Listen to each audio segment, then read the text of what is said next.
Hello everyone.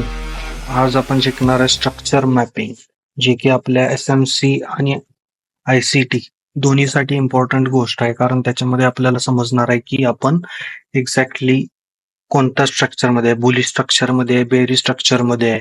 कसं आपण identify करणार की प्राइस ही बाइंग मध्ये आहे, कधी सेलिंग मध्ये कन्वर्ट होणार आहे. या सगळ्या गोष्टींसाठी आपल्याला बेसिक जे इम्पॉर्टंट गोष्ट आहे ती आपल्यासाठी कोणती असणार आहे, तर ती स्ट्रक्चर मॅपिंग असणार आहे. तर या स्ट्रक्चर मॅपिंगच्या मध्ये आपल्याला कुठले कुठले टर्म्स आपल्याला समजून घेणं गरजेचं आहे. तर ते पहिलं म्हणजे इंड्युसमेंट. इंड्युसमेंटलाच आयडीएम असं पण म्हणतात. त्याच्यानंतर काय, break of structure. Break of structure हे तुमचं स्ट्रक्चर कंप्लीट झालं, एक स्ट्रक्चर नंतर नेक्स्ट स्ट्रक्चरसाठी ज्या प्राइस बुलिश असेल तर तुम्हाला ते, किंवा बेरिश असेल कंटिन्युएशन मध्ये असेल तर तुम्हाला ब्रेक ऑफ स्ट्रक्चर फॉर्म होताना दिसतील. त्याच्यानंतर तिसरा जो टर्म आहे जो आपण यूज करणार आहे तो आहे चेंज ऑफ कॅरेक्टर. म्हणजे जेव्हा प्राइस बुलिश असताना किंवा बाईंग मध्ये असताना ती कन्वर्ट होऊन सेलिंग मध्ये जाते, त्यावेळी तुम्हाला चॉच म्हणजे चेंज ऑफ कॅरेक्टर, प्राइसचं जे कॅरेक्टरिस्टिक्स आहे ते चेंज झाले. ह्या गोष्टी आपल्याला आयडेंटिफाय करायच्यात. ह्या टर्म्स आपण बेसिक स्ट्रक्चर मॅपिंग मध्ये यूज करणार आहे. ठीक आहे. तर आपण आजपर्यंत काय बघितलंय की प्राइस ही फॉर्म करत असताना एक एक higher highs, higher lows, higher highs, higher lows बनवत अप ट्रेंड मध्ये जात असते. तर ही एक्झॅक्टली काय करत असते की अप ट्रेंड मध्ये जात असताना तर प्रत्येक बनणाऱ्या पुलबॅकच्या खाली प्राइस काय करत असते, तर लिक्विडिटी बनवत क्रिएट करत जात असते, लिक्विडिटी बनवत जात असते, लिक्विडिटी क्रिएट करत जात असते. Same as it is price he down trend मध्ये येत असताना प्रत्येक हायच्या वरती लिक्विडिटी क्रिएट करत जात असते. त्यालाच आपण आजपर्यंत काय म्हणत होतो की हायर हायस आणि हायर लोज. या गोष्टींना आपण काय म्हणत होतो, हाय आणि लोज. ह्यामध्ये आपल्याला जो पहिला टर्म आहे आपला, जी असणार आहे काय, आपली आयडीएम. ती कशी फॉर्म होणार आहे, ज्यावेळी प्राइस एक नवीन हायर हाय लावून क्रिएट करून प्रिव्हियस हायर लोच्या खाली प्राइस जाते, आयदर क्लोजिंग देईल किंवा स्वीप करेल. त्यावेळी काय होतं की जी लेटेस्ट हायर लोच्या खालची लिक्विडिटी जेव्हा प्राइस ग्रॅब करते, तर त्यावेळी आपण त्याला काय बोलणार आहे, आपण त्यावेळी त्याला बोलणार आहे आयडीएम. आयडीएम म्हणजे काय, इंड्युसमेंट. इंड्यूस करायला प्राइस पहिल्यांदा येणार आहे, त्याच्या पहिल्या जो लेटेस्ट लिक्विडिटी कुठली असणार आहे प्राइसला, तो ती असणार आहे जी लेटेस्ट हायर लोच्या खाली असणारी लिक्विडिटी. आता आपण काय फॉर्म झाला आपल्यासाठी हा, तर हा लोअर हाय फॉर्म झाला. आता याच्यानंतर काय करणार आहे प्राइस, पुन्हा पुलबॅक घेत घेत घेत घेत अपसाईडला जाणार आहे. कारण price he all of sudden कधी बस्ट आउट होत नसते, ती पुलबॅक घेत घेतच वर जाणार आहे.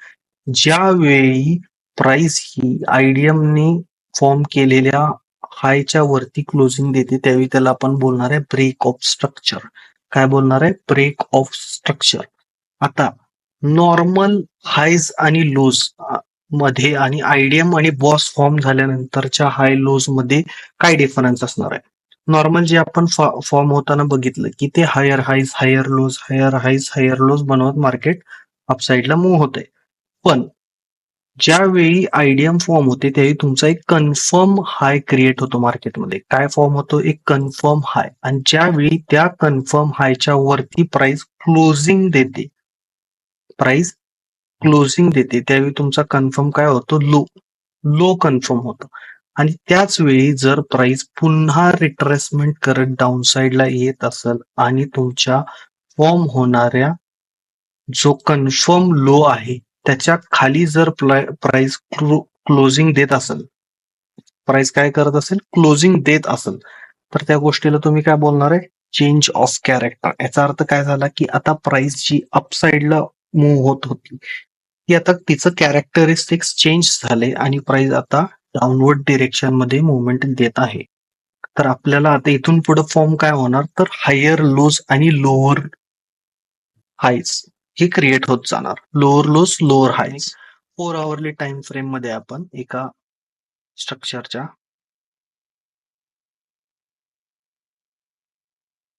ठीक आहे, आपण थोडस चेक करूया. इथून स्टार्ट करू. आपण एक लो पकडू. मार्किंग कसं करायचं हा पण बऱ्याच जणांचा प्रश्न असतो. एक रिसेंट लो पकडायचा किंवा हाय पकडायचा आणि तिथून मार्किंग करायला स्टार्ट करायचं. हे मार्किंग तुम्ही कसं करणार? एखादा लो पकडला, आपण हा लो पकडला. इथून स्ट्रेट अप पुलबॅक्स मार्क करत जायचे. इच पुलबॅक मार्क करत जायचे. याच्यानंतर कुठे गेला pullback? Just straight pullback mark करत गेलो. प्राइसने इथे परत पुलबॅक्स क्रिएट करत गेली प्राइस. जेव्हा प्राइस अपसाइडला मुवमेंट देत होती त्यावेळी प्राइसने पहिल्यांदा इथे प्रिव्हियस पुलबॅक घेतला. कुठे घेतला? तर इथं क्लिअर पिक्चर मी थोडंसं साईडला केलंय त्याच्यासाठी, कारण तुम्हाला विजिबल व्हावं यासाठी. ठीक आहे. आता इथं काय झालं की एका पुलबॅकची लिक्विडिटी प्राइसने घेतली. तर त्या गोष्टीला आपण काय मार्क करणार आहे? त्या गोष्टीला आपण मार्क करणार आहे आयडीएम. त्या गोष्टीला आपण काय मार्क करणार आहे? तर आपण मार्क करणार आहे आयडीएम. ठीक आहे. आता या आयडीएमच्या वरती प्राइसनं जर क्लोजिंग दिलं, म्हणजे आयडीएमनं काय फॉर्म केला? एक हाय कन्फर्म केला. त्या हायच्या वरती जेव्हा प्राइस क्लोजिंग देते, ते तो काय तुमचा कंप्लीट झाला ब्रेक ऑफ स्ट्रक्चर.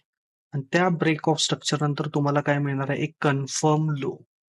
कन्फर्म हाय आणि कन्फर्म लो तुम्हाला कधी मिळणार आहेत? आयडीएम आणि पॉज झाल्यानंतर. ज्यावेळी या कन्फर्म लोच्या खाली प्राइस सेटल होते, त्यावेळी हा तुमचा काय होणार आहे? चेंज ऑफ कॅरेक्टर, ज्यालाच आपण काय म्हणतो? चॉच. Okay. Same as it is जेव्हा प्राइस सेलिंग मध्ये असणार आहे, त्यावेळी तुम्हाला काय करायचं आहे? प्राइस मध्ये डाउनवर्ड डिरेक्शन मध्ये आयडीएम शोधायचे. जसे की इथं फॉर्म होणारी आयडीएम कुठे आहे? इथं आहे. इंड्युसमेंट इथं आहे. आता प्राइस जर या कन्फर्म लो आणि या कन्फर्म चॉच झाल्यानंतर हाय कन्फर्म झाला पुन्हा. आता आपल्याकडे दोन हाय लोज, कन्फर्म हायज आणि कन्फर्म लोज आहेत. ठीक आहे. आता प्राइसनं एकतर याच्या खाली क्लोजिंग दिलं तर तुमचं काय होणार आहे? तर तुमचा कंप्लीट होणार आहे बॉस, म्हणजे तुम्ही तुमचं स्ट्रक्चर कंप्लीट झालं असं म्हणू शकताय. आणि जर प्राइसनं या प्रिव्हियस हायच्या वरती क्लोजिंग दिलं तर आपण काय म्हणणार आहे? पुन्हा चॉच झाला. म्हणजे काय झालं? जे बाईंग चालू होतं त्याच्यामध्ये टेम्पररी सेलिंग आलं आणि प्राइस पुन्हा कंटिन्युएशन मध्ये गेली. सेलिंग ओव्हरकम करून प्राइस पुन्हा बाईंग मध्ये गेली, असं आपण म्हणतो. हे ओव्हरऑल सगळं स्ट्रक्चर मॅपिंग आहे. याच्या डिरेक्शन मध्ये आपण ट्रेड करतो, जे एक्झॅक्ट डिरेक्शन फाइंड आउट करून आपण प्राइस मध्ये योग्य ट्रेंडच्या डिरेक्शन मध्ये आपण ट्रेड मध्ये एंट्री करू शकतो.